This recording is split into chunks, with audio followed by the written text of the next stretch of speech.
Chư thiên ở trên hư không, địa cầu thương rõ thông mọi điều, Long Vương thần lực có nhiều.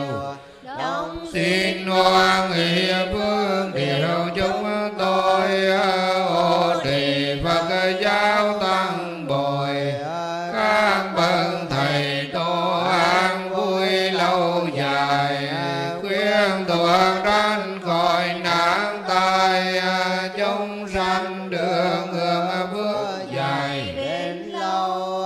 Chúng tôi vui tu đạo màu, tu hành tinh tấn ngõ hậu siêu sanh.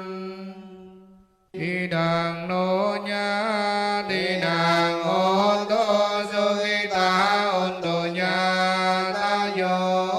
Đi đàn nô nhá, Đi đàn ôn tô du ghi ta ôn tô nhá ta vô. Đi đàn nô nhá, đi đàn ôn tô du ghi ta ôn tô nhá